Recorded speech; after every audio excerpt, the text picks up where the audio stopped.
What is up, everybody out there in HeroClix land? This once again is Scott Porter back for day number 3 of our brand new HeroClix unboxing series for Marvel Studios' own X-Men 97. You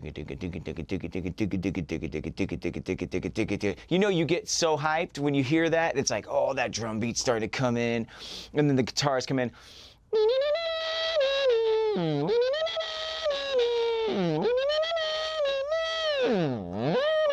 Man, you go crazy. That theme song is so good. And you see this team behind me flying in. The Blackbird comes by, and Rogue and Storm, and everybody's, so good. Cyclops unleashing on the top of a mountain.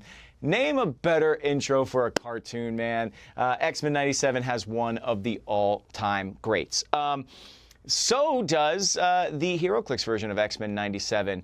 The first couple of days have been incredible. The intro to this set has been wonderful, and I'm excited to see more today. The set comes out sometime in late October. I'm not sure exactly when. I think you're watching this maybe October 1st-ish today on day 3. I'm shooting it all the way back in August, so I don't have all the specific dates yet. But check in with your local retailers and game shops or WizKids' official website for more information and see when you can get your hands on this set. Why am I wearing this new shirt that I'm wearing? I'm trying something new this week, trying to look like I'm not doing this all in one day because, spoiler alert, I shoot all 5 videos in one day. That being said, I had an X-Men 97 shirt on. I had a little Cyclops yesterday. Today, I have Multiple Man on, and it's in hopes that he makes it into this set. Tell me in the comments down below your favorite little cameos in X-Men 97 or the character that you know that made a cameo you want in this set. So for me, when the X-Men go to the island of Genosha, they start seeing all these cool little cameos of all these X-Men, and one of them happens to be Multiple Man, Jamie Madrox. He's kind of the lead dancer for, I think it's Dazzler, who is doing a little bit of a musical performance, and you see a lot of other mutants dancing and partying and singing and having a great time, and I thought that would be a great way to fill out the set. On top of that, Forge, who I think is probably going to be in this set, has a picture on his wall of the old Peter David run of X-Factor team. Havoc, Wolfsbane, Multiple Man, Strong Guy, Polaris, and Quicksilver. And I gotta say, about a month and a half ago, we lost Peter David, rest in peace, to one of my favorite comic book writers. That particular run of X-Factor was just incredible. And in the last episode of the series, when the cleanup of Genosha is happening, you see Guido in the flesh. He bumps into one of the kids and is like, hey, watch it, kid, But Strong Guy makes an appearance. So, Strong Guy, Multiple Man, the picture on the wall. Morph turns into Quicksilver at one point. So these are characters that I'd love to see in this set. That X-Factor run has bled into X-Men 97 a little bit. Is it foreshadowing of some storylines we're going to get in the future? Are we going to see Havoc? What's going to happen in X-Men 97 series Season 2? Who knows? But I know in X-Men 97 Season 1, which this set is based on, we get little cameos of those characters. So I'm wearing this shirt today in hopes that we get a little Jamie Madrox in this set. That being said, the characters we pulled so far have been varied and really, really fun. I love the way that they have transformed what happens in the cartoon into Clix form, especially with Jean Grey and Madeline, or, the names Remy LeBeau, Remember It, the way that Gambit takes somebody out. I've really loved the elements that they're adding too. We always have had a KO area, but we've rarely had a set that really leans into the KO area the way that this set particularly has. Whether a character does more damage because of a KO area, whether a character becomes supercharged because a friendly character is sitting in a KO area. So I wonder if we're going to see that more and more. It's what happens in the show, right? Gambit passes, and Rogue all of a sudden becomes insane and on a quest to avenge Remy LeBeau. And she becomes, just heck-bent on finding Bolivar Trask and figuring out who sent these Sentinels to Genosha, and she becomes just so much stronger because of it. So we're seeing that happen in Clix form, and it's really, really cool. I hope everybody out there is enjoying the unboxing series so far, and without further ado, we're going to continue it right now by opening booster number 6, I believe, right? 2 on day 1, 3 on day 2, And big shout out to anybody who was watching that was down in Memphis for Worlds. I hope you guys enjoyed the little sneak peek that you all got last Friday before everybody else got to see it this week. Okay, let's see. Our first booster. Oh, okay. All right, here we go. X-Men 97's version of Bastion, voiced by Theo James, I think. Very, very great performance. Really, really good performance. I know I talk about it all the time, but some of the voices you hear in X-Men 97 are just classic. You know, a lot of the old voice actors are back, and they're playing the same roles, but the people that they brought in to do the roles now for, like, Professor X, you know, are just so fantastic at paying homage to the original voices, and some of the new voice actors do such a bang-up job. So really, really cool. So we also got Beast, who we've seen. We got the Sentinel technician, who we've seen. We've got this version of Gambit playing basketball, which I think that we have seen, but we did get a new version of Storm. We saw the super rare in the black suit. This is Storm as she starts the season with that mohawk, with that really cool all white suit. So let's pull them back and take a look at a couple. I think we've only got 2 new figures to look at in this first booster, which will keep our time down a little bit. But keep in mind, the release day kit we are going to be taking a look at today with maps, one-shots, and figures involved. Okay, Beast number 7. Yes, we've already looked at him. Sentinel Technician, we've already looked at Gambit number 19, making sure we don't have any different numbers here. Oh, wait. This Gambit, oh no, number 13. Geez, anybody else need reading glasses? Because I do. Number 13, yeah, I got to turn my phone, I think, on big text. I haven't done it yet, and this is me always looking at my phone now. And trying to read these cards, oh, don't even get me into a low light comic shop trying to look at whatever color is on this dial. Very soon you're going to see me with a little magnifying glass or you know, a little flashlight that goes on my shoulders. I know some of you guys out there can, you know, you can feel my pain. Okay, Gambit's going to go over there, Beast's going to go over there, and we are going to take a look at, you know what, let's take a look at Storm first, because I want to save Bastion for a moment. So, Storm, set number 20, comes in at 50 or 35 points on her split dial. Morlocks, X-Men, and Deity keywords, and she has a special attack power in her movement slot called Ancient Sands, Heed My Command. Force Blast, hypersonic speed. When Storm uses hypersonic speed, she has improved targeting through blocking and doesn't have range. X-Men team ability, and on the back you can see X-Men 97 to Me, My X-Men, which I believe is the first episode of the season. Also the one that made Storm my daughter's new favorite X-Man outside of Nightcrawler. She comes in swinging, and early in the show she is called an Omega level mutant. Omega level mutant, threat detected, and you very quickly know that she is just at the height of her powers before she has them all stripped away from her and has to go on a quest to get them back. This season is so good. It gives almost all of its characters such big journeys, and it's so fun to go on. Okay, moving on to Bastion. Now, the Bastion in the show is a little bit different than the Bastion in the comics. The Bastion in the comics kind of became his fully evolved form after going through something called the Siege Perilous. But in the show, you find out that he's actually like the child of Nimrod, which is this uber-evolved version of Sentinels from the far future who comes back. And even as a child, he is an outcast. He has a strain of this techno-organic virus that is given to Nathan Summers, who becomes Cable in the show, but it fully ramps itself into what Bastion and then the Prime Sentinels kind of become. So, the son of Nimrod and his mom, who is also a little bit creepy in the show, and she is a big enemy, man. I'd love it if we had Bastion's mom as one of the figures in this set. That would be awesome. But without further ado, let's look at set number 25, Bastion. Now, this one's only 6 clicks long. Not the uber powerful version that you see at the end of the season, so I'd be willing to bet we get another version of this one. But let's see what the first Bastion we get to look at is all about. Set number 25, Sentinel, Robot, and Ruler. The Final Dream. Leadership, this is a trait. At the beginning of your turn, if 4 or more characters in your KO area have the Sentinel keyword, you may replace Bastion with another character named Bastion on its last non-KO click, then heal it 2 clicks. That character can't otherwise heal this game. So we 100% are getting another, probably like bigger, more ridiculous version of Bastion in this set. Restraining Wires. Giant Reach 3. When Bastion hits until your next turn, hit characters gain this character must break away to move. Like I said, 60 points, a range of 5, 2 targets, some phasing, got special attack power, got some outwit. And on the back, Tolerance is Extinction Part 1, which is the big like 3-part finale to the season. So I love that this Bastion is going to give way to a bigger, better version of it. The final dream, right? Tolerance and extinction for mutants.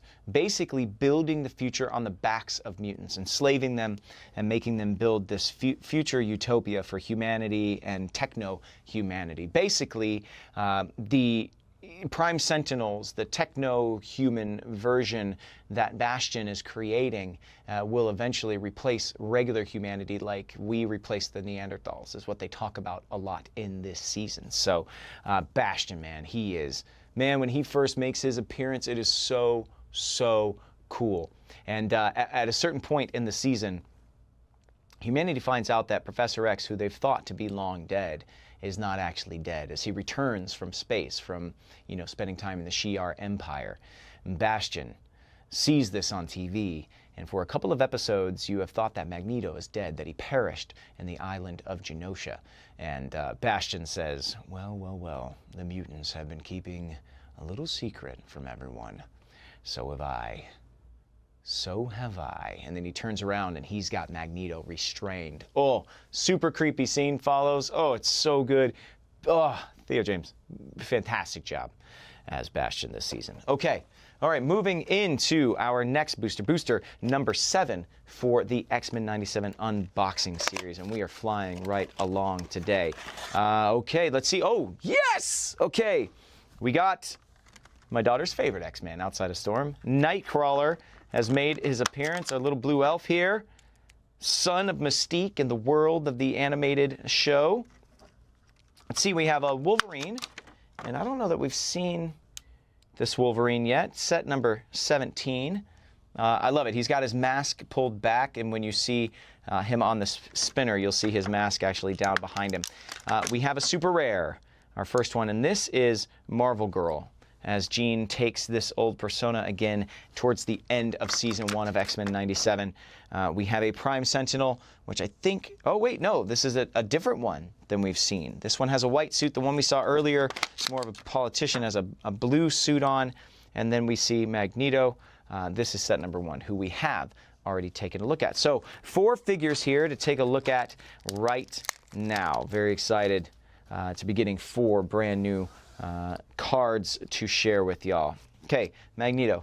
I'm just going to put you over here, buddy, because, you know, I don't have a lot of space on the hero side. We're a little short on villains so far in this set, but I'm willing to bet that there's a lot more hidden in here. Maybe they're just at higher rarity levels. Okay, speaking of villains, let's look at this other Prime Sentinel.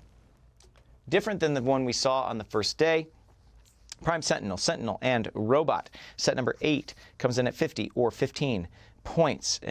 Expendable Goon. Why resist the inevitable? When Prime Sentinel is KO'd by an opposing character, after resolutions, you may roll a d6. On a roll of 1 to 3, give the character who KO'd them an action token. On a roll of 4 to 6, generate a character with an Expendable Goon trait on its 15-point starting line adjacent to a friendly character.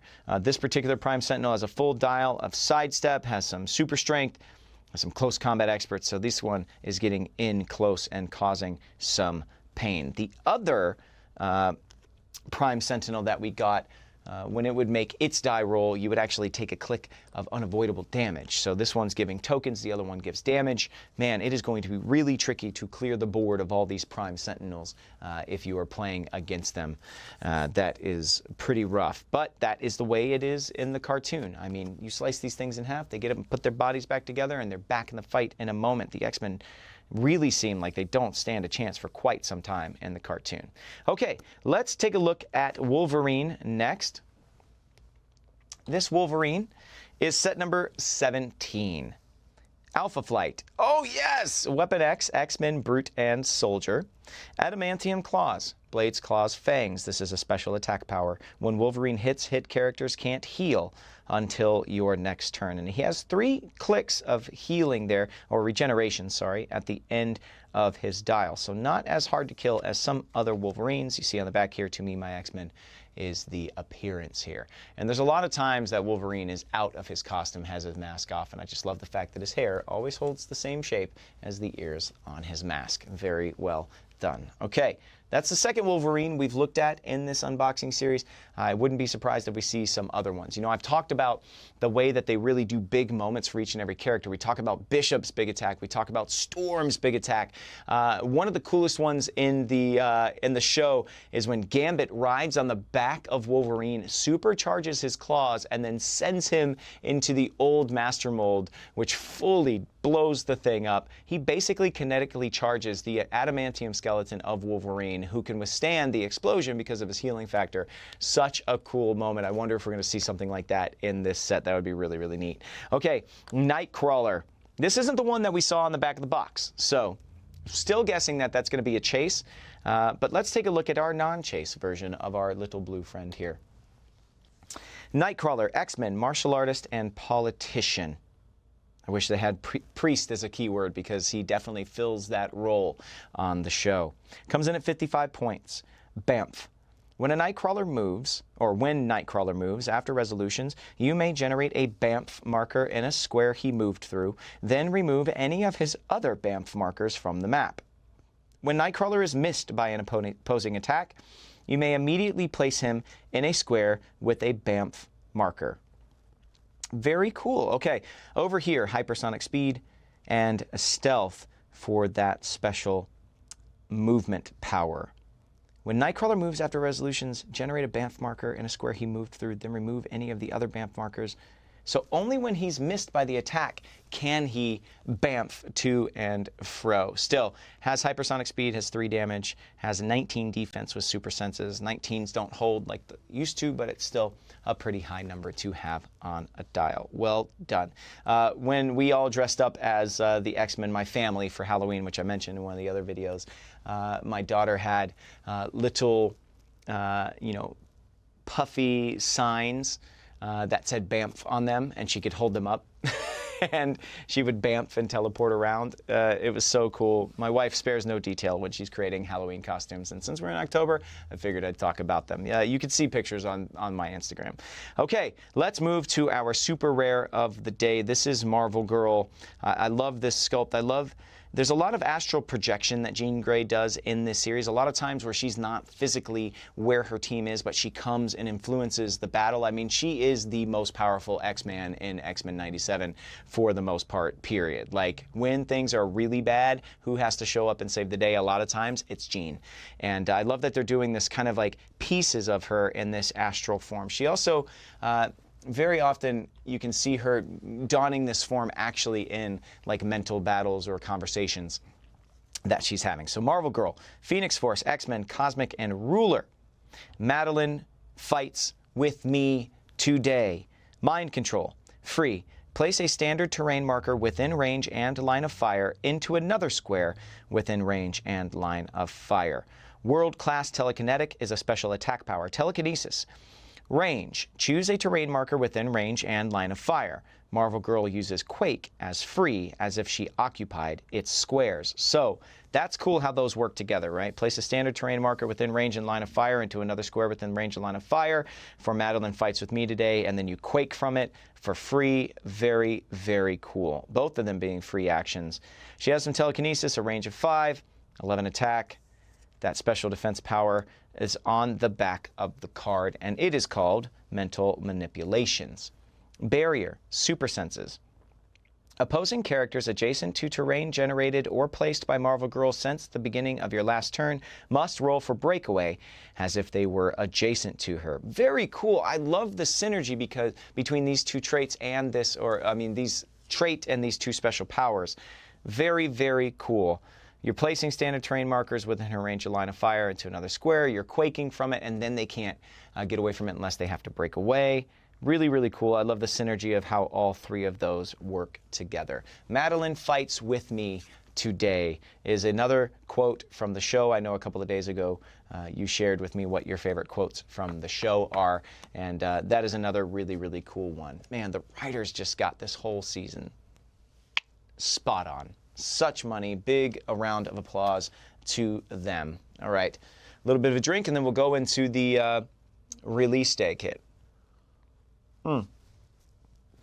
What is in Scott Porter's cup today? Well, I'm drinking coffee out of the thermos, and in lieu of Coke or Mountain Dew or anything, I'm trying something new. I'm drinking some sparkling water. This is a bubbly, orange cream bubbly. Anything that has like a limoncello or a key lime or orange cream, that's my sweet spot for the sparkling waters. So, trying to save some calories, trying to look like a superhero, just trying to get there, and that'll do it. So that's what's in Scott Porter's cup today. All right, moving on to the release day kit. Okay, let's see. Usually we got a map in here. Usually got a figure. We got cards of some sorts usually in these. So let's see what we have today. Oh, today we're going to get a look at a different beast. Oh my stars and garters. Okay, let's see. We also have one shot, and it is Omega level threat detected. That's S002, so we'll take a look at that. And then, of course, we've got maps in here, and I'm so excited to see what these maps might look like. So I'm going to pull some of this stuff out of here. One of each, I guess, to share with you guys and gals and non-binary friends. Let's see. Okay. All right. Okay. Let's take a look at Beast first. Okay. Set number 99. Has the same sculpt as the one that we already saw. I love, he's got his little thinking finger up. He's like, not so fast. And then he's going to quote something from some literature you've never read or explain something scientifically to you that you need in layman's terms. Here we go. Boom. Beast. God, he looks so cool. X-Men, Animal, and Scientist keywords. Like I said, set number 99. Comes in at 50 points. Repairing tech.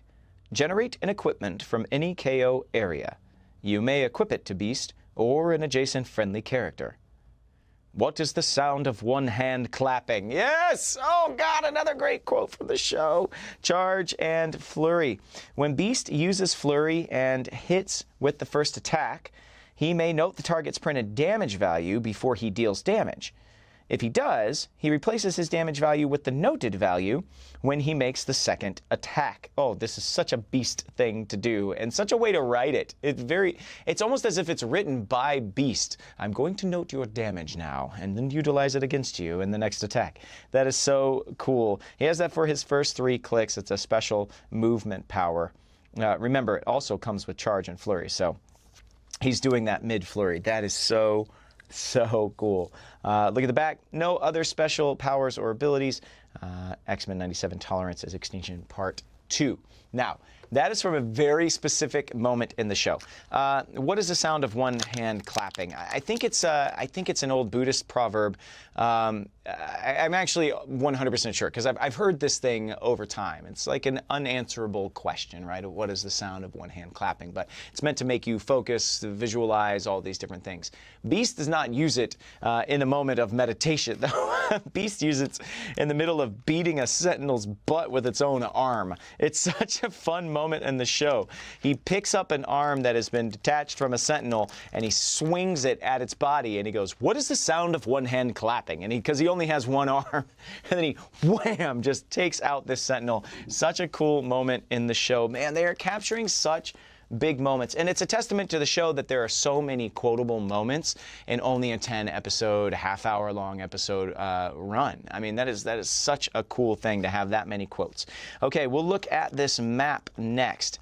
and it looks like the first side of the map is Motendo Outdoor, which is very, very fun. So Motendo, even though it takes place in a virtual environment, outside could be the Savage Land kind of style. And then Asteroid X we are getting as well, which is, you know, of course, Magneto's asteroid that he takes up into the atmosphere of Earth. So let's look at Motendo here. Oh, I love that big, like, bridge in the middle. It looks like it's like a giant dam. Oh, yeah, that's awesome. That's such a cool part because it's kind of like a 2D side-scroller beat-em-up in a portion of the game. And so I could definitely see, like, Jubilee and, you know, Sunspot fighting across that bridge against a bunch of Dino Man. Very, very cool. And then on the inside, yes, okay, Asteroid X, you've got this giant sentinel head here in the middle that has its gravity core that keeps the thing in orbit above Earth that Magneto put there quite some time ago. Really, really cool map. I love the way both of these maps look. The difference in elevation, the way they're built, really, really cool. These might be my favorite maps in a release day kit in quite some time. I know I'm partial to the show, but really, really cool. The last thing we're going to take a look at in today's video is actually the last one-shot that we have. This also comes in the release day kit. And of course, you get multiple copies of them to make sure that multiple players at a venue can have access to these exclusive pieces and cards and elements and maps. Omega level threat detected, which we talked about with Storm earlier. When an opposing character of 100 points or more is given a power action, after resolutions, you may generate a character with the Sentinel keyword of 15 points or less on its starting line adjacent to that character, which we've seen quite a few of in this set. We're talking Sentinel Primes, Sentinel Technicians, even the Friends of Humanity that has the Sentinel arm gun. They all have 15-point lines that they can start on. This game, that generated character is not scored when KO'd. So you pay 5 to get a 15-pointer, and there you go. That is Omega level threat detected. That is the one shot that we had for the the release day kit. Play at home kit we'll take a look at on Friday. Tomorrow, on Thursday, we're going to take a look at 3 more boosters because we, of course, are dealing with a brick that is 12 boosters large. Okay. I'm very, very excited. We get a couple more villains today. I want to see more. I want to see more. Please give me some Sinister. Oh, the Sinister in this show is so good. The Goblin Queen episode is so fantastic. So hoping that we get Goblin Queen maybe in this set. I loved the use of colors with Goblin Queen as well. The green and purple being like the focus of all of her attacks. It just popped, man. It looked so, so cool. And the battle sequences are incredible. So hoping we pull more villains tomorrow. You know, I'm hoping for more of these little pops. You know, I got excited earlier when Wolverine had Alpha Flight. That's been one of the coolest things in this unboxing series for me so far, is that a lot of these characters like Rogue having Savage Land or Wolverine having Alpha Flight, later in the season, you start to see all these little snippets, all these little cameos, and Alpha Flight actually has a cameo of its own, which is so cool to see them pop up. And it looks like WizKids is really applying those little cameos, those little pop-up moments in the realm of keywords, which also goes ahead and makes sure that this very self-contained set of X-Men 97 is still accessible into a lot of different directions because of the keywords and the theme teams you can make from the characters within it. So that's really cool. I hope to see some of those little cameos make full appearances as figures in this set. But I'm also hoping that the cameos in the show, you know, Captain America, Iron Man, all that stuff, Daredevil, you know, the non-mutant population, that they keep on making appearances in Season 2.